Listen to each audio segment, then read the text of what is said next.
भारतीय cricket team में तेज तर्रार bowler Awais Khan Ajmer Sharif दरगाह पहुंचे, जहां उन्होंने सूफी हजरत ख्वाजा गरीब नवाज रहमतुल्लाह अलैह की मज़ार पर अकीदत की चादर पेश कर शुक्राना अदा किया।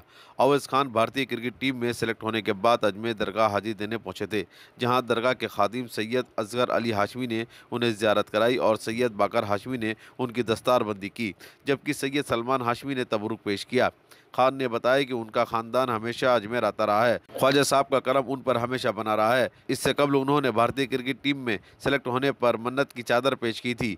2 महीने के दरमियान दरगाह में उनकी ये दूसरी हाजिरी है, जहां उन्होंने अपनी ज़िंदगी में कामयाबी की दुआ मांगी है। गौरतलब है कि अवैस खान ने वेस्टइंडीज़ के खिलाफ 20 फरवरी 2022 को T20 बैनुल अक़वामी में एंट्री की थी। अवैस खान के नाम IPL में तारीख के सबसे महंगे प्लेयर होने का रिकॉर्ड भी है। ख्वाजा साहब की दरगाह ज़ियारत के वक्त अवैस खान के साथ उनके चाहने वालों ने जमकर सेल्फी ली और आइंदा टूर्नामेंट में उनकी कामयाबी की दुआ भी दी।